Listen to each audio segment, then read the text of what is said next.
여러분 안녕하십니까. 사과 콜라TV입니다. 잠시 비가 그쳐서 가수원 들러봤습니다. 뭐니 해도 방제가 가장 중요하다.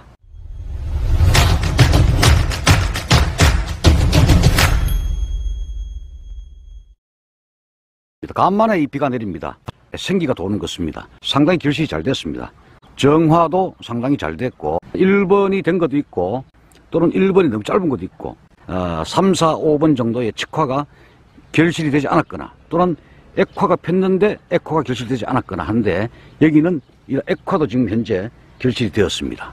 자리마다 상태가 아주 양호하게 보입니다. 그러나 전년도에 늦게 수확해서 뿌리의 저장 양분이 많이 딸리는 그런 가수원, 이 과범위에서 잎이 햇빛을 보지 못했기 때문에 동화 능력이 상실된 그런 가수원에서는 특히 늘어진 가지에 또는 겹친 가지에 각각 잎수는 많지만은 무효잎수가 많습니다. 이와 같이 주지 배치를 잘 하셔가지고 하늘이 뻥 뚫리게 다 보이도록 하셔야 잎이 이 광합성 활동을 최대한 능력을 발휘할 수가 있다. 그렇지 못한 가수원에서는 상당히 해거리 현상, 경련 결실 현상이 상당히 많이 나타나고 있습니다. 따라서 전국적으로 후지 생산량이 다소 감소될 것이다. 제가 아주 면밀하게 검토는 해보지 않았지만 아무래도 좋은 집은 좋고 없는 집은 없고 이래서 전체적으로 결실량이 다소 미흡하다. 그래서 올해도 여러분들이 관리를 잘 하셔야 내년에도 무난하게 경련 결실 없이 많이 수확할 수 있는데, 당년도 이제 결실이 없으면은 그 다음에 또 꽃이 많이 오기 마련입니다만 그런 편차 없이 골고루 해마다 등락폭이 없이 여러분들이 수확을 하셔야 됩니다. 오늘 비가 와서 다행히 나무도 이 스트레스에서 좀 해방되는 그런 기분이 들고, 여기도 상당히 작년까지 많이 복잡해서 갈반 현상이 일부 나타났었고 올해는 주지를 과감히 뺐습니다. 일조량 각각의 가지마다 어떻게 하면 햇빛이 수간 하부 저 안쪽까지 잘 들어올 수 있겠느냐 하는 그 부분에 주안점을 두고 했는데, 그럼에도 불구하고 주지수가 12개 내외 이상이 됩니다. 동서남북으로 가지빛을 잘 하시면은 햇빛이 잘 들어오게 되어 있습니다.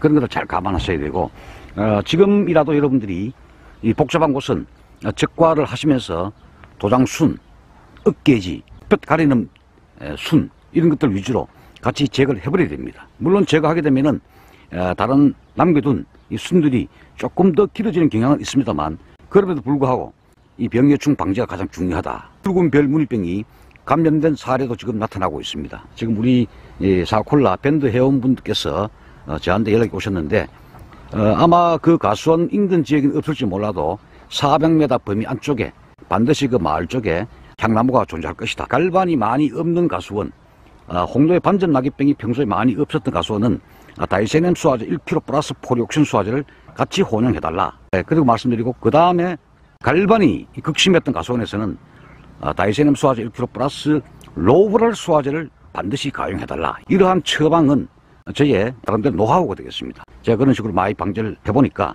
상당히 갈반에 좋고 큰 무리 없이 늦가을까지 9월 말 이후까지 계속 깨끗한 잎을 유지했는 경험이 있기 때문에 제가 그런 것을 말씀드린 겁니다. 사콜라 방송은 현장 경험 위주로 말씀을 드리고 또 우수 사례를 참조해서 제가 말씀을 드리고 단연간 3년 5년 이상에 계속 관찰해서 좋은 사례가 되면은 제가 말씀을 드리고 있다. 이 사콜라 방송을 계속 업로드 시켜 드릴 때마다 참조하시면은 여러분들 사과농사, 복사농사에 간접적인 도움이 되지 않겠느냐, 이렇게 제가 자신감을 갖고 오늘 또 비가 다소 내리다가 잠시 멈췄는 시간을 이용해서 궁금해서 들려봤습니다. 와보니까 상당히 결실 상태가 양호하고 이 가수원 같은 경우는 그렇습니다. 하지만 전국적으로 빈 가지 현상이 많다. 전년도 53일 이상의 장기 강우 문제, 잎이 이렇게 거드려지면은 햇빛을 보지 못하게 되면은 광합성 활동을 하지 못하지요.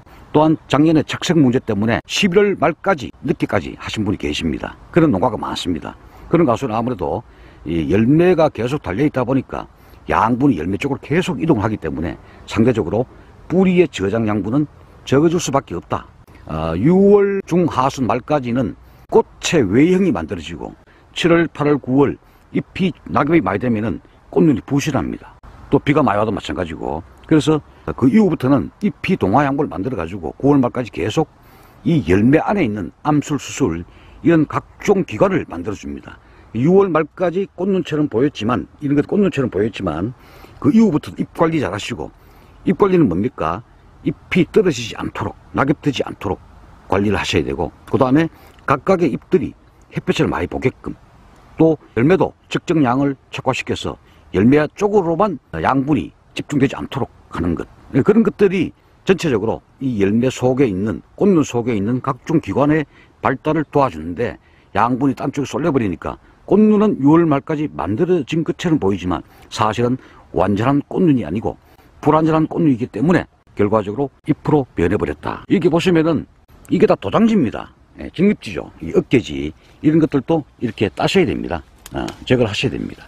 또 열매가 지금은 유곽이 작지만은 나중에 굵어지면서 이 옆에 가지 다 쓸려버려가지고 찰과상이 많습니다. 열매가 상당한 양이 충분하다면은 다 제거하시기 좋고, 아예 저 같은 경우는 이렇게 다 따버립니다. 그래서 햇빛이 위에서 꽂힐 수 있도록 그런 공간을 만들어 주셔야 된다. 그래서 사과는 농업 중에서 제가 봐서는 우리나라 각종 농업의 종류가 많습니다만, 작물의 종류가 많습니다만, 그 중에서 사과 농업이 가장 둔하다. 왜? 내 뜻대로 되질 않습니다. 이게 또 영면생 작물이다 보니까 마음대로 되질 않습니다. 가장 어려운 농사가 사과 농사다. 물론 복수하든 배든 고추든 콩이든 쉬운 건 없습니다만, 그 중에서 이 사과 농업이 상당히 많은 기술을 요하고 변화무쌍하고 또 내 뜻대로 이 나무들이 내 뜻대로 크질 않습니다. 그런 부분이 있기 때문에 또한 이 큰 나무에 이 병해충 방지하기 쉽지가 않습니다. 햇볕이 잘 들어가고 바람이 잘 들어가면은 결과적으로 약재 도달도 좋아진다. 또한 여기가 너무 우거지면 습해서 갈반병을 더 조장하게 되죠. 28도 범위 내가 되면은 습하고 이러면은 갈반이 확 번지게 되겠습니다. 금년도 만약에 가뭄이 올 걸로 예상이 되는데, 만약에 가뭄이 있다면은 균은 좀 덜 할 것이고, 다만 7월 말쯤 돼 가지고 홍로 품종에 일소패가 많을 것이다. 그런 생각이 듭니다. 병 발생되기 전에 그때는 제가 또 유튜브 영상을 통해서 우리 구독자분들 통해서 또 말씀드릴 겁니다. 제가 늘 날씨하고 온도를 체킹하고 있기 때문에 그때 4월 봐서 긴급 방송도 해드리고, 지금은 이 적과를 아직 못 하셨는데 적과에서 양분 소모를 좀 줄여주시고, 제가 지난 방송에 낙과가 일부 올 수도 있지 않겠느냐 그런 예측을 해드렸는데, 아직까지 뭐 낙과되는 건 없습니다만, 다만 결실이 의외로 액화 부분이 되지 않았습니다. 꽃은 많이 폈는데 상당히 수정이 잘 되지 않았다. 과거에는 액화도 수정이 잘 됐었거든요. 또 이 화총에 4개, 5개의 어떤 이런 열매가 달리는데, 이래 보시면은 1개가 되지 않았거나 또는 하나밖에 되지 않았거나, 그 역시 뿌리의 저장 양분 부족. 두 번째, 기상 조건 부분이 있겠죠. 어쨌든 간에 결과적으로 낙과된 거와 진배가 없다. 이렇게 5개 중에서 요 3개 되고 요 위에는 2개 되고, 이렇게 꼭 우리가 교화기 때 적화제를 쳤는 양, 또는 카바렐 수화제 또는 당금주 마코피카 이렇게 해서 쳤는 양, 그런 형태를 보이고 있습니다. 그래서 우리가 이제 5월 오버랄 수화제, 다이세넴 수화제, 로브랄 수화제, 머판 또는 캡탄, 거기에다가 순나방, 노린재까지 방제를 했습니다. 그래서 5월 달에는 여러분들 주의하실 게 뭐냐면은 수질 pH 점검을 꼭 하셔야 됩니다. 갈반이 오면 안 되죠. 5월 중하순에 제 3차 방제 때는 스트로빌루린 계통, 침투 이행력이 뛰어나고 내우성이 강하고 하는 그런 치료제, 에이플, 프린트, 포르투나, 나티보, 거기에 스트로빌린 계통 성분이 들어가 있습니다. 거기에다가 다이세넴 수화제 1kg, 에이플 또는 프린트 플러스 다이세넴 1kg, 거기에다가 노린재 입마리 순나방약인 트레본 수화제 1.5봉. 원래 정규약은 20단말에 500g입니다만 저는 1.5봉을 그냥 드립니다. 약을 조금 세게 쳐야 됩니다. 오늘 이 가불게 되면은 이 벌레 피해가 많을 수 있기 때문에 약을 좀 세게 쳐야 됩니다. 1.5봉 플러스 응애. 나중에 이 적과하러 올라가시든가 또는 도장기 따시다 보면은 머리가 스물스물 가려워. 그것도 모자를 쓰지 않은 분들은 빨리 발견합니다. 머리가 스물스물하기 때문에. 모자 쓰고 보통 일하시는 분들은 머리가 스물한지 모릅니다.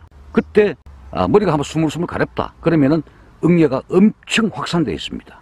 또 농촌이 고령화됐기 때문에 시력이 나쁩니다. 저도 뭐 시력이 나쁩니다만 응애가 잘 안 보여요. 그래서 엄청 늦은 거예요. 그때 우리가 아무리 좋은 약을 쳐도, 열심히 내가 RPM 올리고 약을 막 푹 쳐도 저 각각 잎 속에, 특히 더군다나 입 뒷면에 있습니다. 거기 응애가 잘 산란하고 잘 붙어 있습니다. 약이 100% 맞겠느냐? 절대 맞지는 않습니다. 그래서 잡기 힘든 겁니다. 응애는 미세 곤충입니다. 확대경으로 확대해 보이거든요. 그때는 이미 늦었습니다. 그래서 때가 되면 약을 쳐야 되는데, 진딧물이 만약에 이렇게 햇순에 있다면은, 햇순에 없다면은 제가 봐서는 세티스, 더 이상 발생되지 않도록 천천히 스며들어서 발생되면은 흡집해서 죽어버리는 세티스. 만약에 보니까 햇순 끝에 진딧물이 바글바글 뭐 많다, 노란 거 까만 거 이런 진딧물 있지 않습니까? 조팝나무 진딧물 하고 있지 않습니까? 그때는 맞으면 대번 접촉독에서 죽어버리는 트랜스폼, 힘센, 방파레 S 이런 것들을 가용하셔야 됩니다. 그래서 에이플, 다이센, 트레본 1.5, 방파레 S 또는 진딧물은 많이 없는데 걱정이 된다. 응애도 걱정이 된다. 그러면은 슈퍼펀치 또는 왕중왕, 이게 응애되면서 진딧물 됩니다. 아바메킨 들어가 있습니다. 제가 알기로. 그런 것들은 이제 한 4가지 정도를 혼용하셔도 별반 문제가 없습니다. 다만 응애약을 혼용하실 때는 칼슘을 같이 첨가하시면은 응애 효과가 반감됩니다. 응애약 들어가지 않을 때 여러분들이 지금 꽂는 분화기에 곧 접어들기 때문에 인산칼슘을 제가 권장드리고, 그 다음 파스에 약 치실 때는 인산가리를 가용해달라, 이런 말씀을 제가 또한 드립니다. 또 어쨌든 간에 여러분 단종을 하든지 혼용하시든 간에 칼슘 제제는 5월 중순 이후부터 7월 말까지 대부분의 이 사과나무 열매는 90% 이상의 칼슘 흡수를 다 합니다.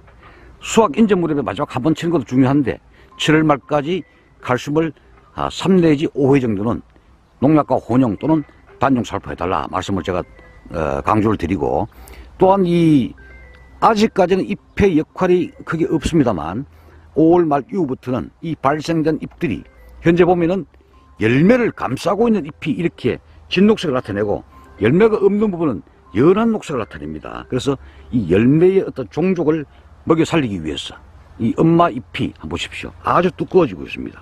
이 시커멓고 두꺼워져야 자기 새끼를 위해서 광합성 활동에 진입하게 된다. 그게 5월 말 이후입니다. 그래서 잎의 어떤 영양 강화를 위해 가지고 마그네슘 제제, 빅그린 또는 황산고토 또는 기타 제품이 많습니다. 저는 제가 아는 건 말씀드립니다. 그런 것들을 같이 가용하시, 농약 혼용해도 관계없습니다. 단종이면 더 좋습니다만 한번 약치기 어렵기 때문에 혼용하셔도 약해날 일은 전혀 없다. 그래서 같이 하셔가지고 잎의 어떤 엽록소 증대, 잎의 두께 향상, 광합성 학성 촉진, 측면 지원 차원에서 같이 혼용해달라는 말씀을 드리겠습니다. 이 관수 문제는 계속 제가 말씀을 드렸습니다. 관수 문제는 우리가 보통 뭐 10일 이상의 장기 비가 없다면은 여러분들이 관수를 하셔야 되는데, 그렇지 않더라도 보통 우리가 매일마다 물을 주실 분도 계시고, 물론 토양에 모래 성분이 강할 경우는 그나마 매일 주셔도 큰 문제가 없죠. 직근으로 물이 다 빠져버립니다. 일반 토양에서는 매일 주시면 뿌리가 오히려 숨을 못 쉬는 악효과가 올 수 있기 때문에 가급적이면 3일, 2, 3일에 한 번 정도 관수하셔도 충분히 잎이 광합성 활동하는데 큰 지장이 없습니다. 그런 것들을 잘 해달라는 말씀드리고, 제가 복숭아 방송에서도 5월달이 가을을 지배할 수가 있다. 가을을 결판낼 수가 있습니다. 또 사과의 성표도 역시 지금 5월달부터 잘 하셔야 됩니다. 그래서 열매가 없는 곳에는 여러분들이 뭐 치오다 뭐 이런 속효성 비료를 줄 필요가 없습니다. 열매가 안정적으로 많이 착화됐을 경우에 그런 비료를 빨리 주면은 빨리 흡수가 되고 늦가을에 착색에도 전혀 문제가 없다. 그런 말씀입니다. 하지만 보편적으로 이제 평균 이상의 착화가 됐다면은 여러분들이 5월 말쯤 돼 가지고 늦어도 6월 5일까지는 인산가리를 토양에 시비하셔야 됩니다. 인산가리를 구하기 어렵다. 그러면은 수용성 인산가리를 물에 녹여서 또는 SSC 분무기에 녹여 담아 가지고 500리터에 2kg 내지 3kg, 한 2kg 하시면 됩니다. 그래서 토양 표면 관주 또는 점적 관수가 있다면은 점적 관수로 밀어주는 게 맞다는 말씀을 드립니다. 또한 칼슘은 계속 연간 7월 말까지 3 내지 5회를 살포해 주시고, 방제는 또 그렇게 해달라는 말씀을 제가 드렸습니다. 지금부터 뭐니 해도 방제가 제일 중요하다. 뭐 여러분들도 유인, 내가 쓸만한 가지가 있다면 여러분들 유인하시면 됩니다. 유인하시고, 또 이런 어깨지, 그 다음에 이 도장지 이런 데 한번 보십시오. 복잡습니다. 이런 데 보면은 이게 다 약이 안 들어갑니다. 이런데 이런 걸 좀 제거하셔야, 여기도 보시면 막 나왔지 않습니까? 측면하고 놔두시고 섰는 거는 제거하시고, 여기도 보면 도장지 아닙니까? 이게 도장지. 내가 특별히 유인할 목적이 있다면 몰라도 미리 유인하시든가, 못하시면 제거를 하시고, 여기서 사립대가 나와 있습니다. 여기도 보면 사립대가 나와 있고 올라왔습니다. 이런 걸 좀 따주신 그런 작업을 같이 병행을 좀 해달라. 여기서 보시면은 좀 올라와 있죠. 예. 자, 이렇게 다 으깨집니다. 이걸 따줘야 저 안쪽으로 약이 잘 들어갑니다. 예. 그런 작업을 좀 해달라 말씀을 드리겠습니다. 적과도 좀 빨리 하는 게 좋은데, 우리 뜻대로 안 되죠. 인력도 부족하고 참 쉽지가 않습니다. 사과콜라 방송을 계속 보셔가지고 또 우리 특히 사과콜라 구독자분 또는 사과콜라 밴드 회원들께서는 밴드에 여러 가지 내용을 올려주시면 제가 시간이 허락하는 대로 최대한 답변을 일찍 드리도록 하겠습니다. 혼자 고민하지 마시고 사과콜라 밴드, 사과콜라 유튜브 댓글란을 많이 이용을 좀 부탁을 드리겠습니다. 그 다음에 제가 이 당부드리고 싶은 말씀은 이 구독자가 좀 늘어나야 우리 사과콜라 회원들의 이 파워, 힘이 생깁니다. 그래서 뭐든지 이런 수가 쪽수가 많아야 됩니다. 쪽수가 많아야 제가 여러 가지 건의할 것도 건의할 수가 있는 그런 부분이 생깁니다. 우리 사모님께서 만약에 구독자라고 되어 있다면은 바깥 어르신, 바깥 사장님께서도 이 사과콜라 유튜브에 구독을 눌러주시고 또 바깥 어르신, 바깥 사장님께서 현재 영상을 보고 계신다면은 사모님도 같이 구독 멤버가 좀 되어 주십시오. 수세가 세다든지 또는 결실이 많이 안 된 가수에는 도장지가 엄청 나올 겁니다. 그런 데는 비를 주지 마시고 오히려 이렇게 이 환상박피는 지표에서 대략 30에서 50cm 주간부에 한 5mm 내외의 껍질을 완전히 벗기는 겁니다. 벗기시고 난 다음에 빗물이 유입되지 않도록 우리 그 사과 포장 빌박스 테이프로 칭칭 감아주시면 되겠습니다. 그러면은 대략 40 이후 되면은 새살이 위에서부터 아래로 내려와서 아물게 됩니다. 다만 어린 유목에는 권장되지 않고 어린 유목일수록 유인을 많이 하셔야 됩니다. 나무 둥치가 굵고 힘이 아주 강한 나무는 환상박피 내지는 스쿼링 작업도 같이 병행하시면은 수세 안정에 기여한다. 지상부에 있는 광합성해서 만든 동화사물을 지상부에서 축적해서 밑으로 내려오지 못하게 하고 또 밑에 있는 니트로겐 질소 성분이 지상부로 이동하지 못하게 해서 나무에 안정을 오고 축적된 지상부의 탄소화물은 꽃눈 분화 발달에 기여를 한다. 그래서 우리가 환상박피 내지는 스쿼링을 수세센 나무, 착과되지 않는 그런 강한 직립성이 많은 나무에 적용을 하고 있다. 이런 말씀드리고 대가손에 적이 조정해서 판단하셔가지고 이 작업도 같이 병행을 해주시고 하는 시기는 5월 말경부터 6월 10일 사이에 하시면 되겠습니다. 나중에 착색 관련 이 깔박피, 일종의 깔박피는 그 시기가 되면은 별도의 말씀을 또 드리는 시간을 갖도록 하겠습니다. 사과콜라TV를 많이 좀 응원을 부탁드리겠습니다. 다음 시간에 또 뵙도록 하겠습니다. 여러분 감사합니다.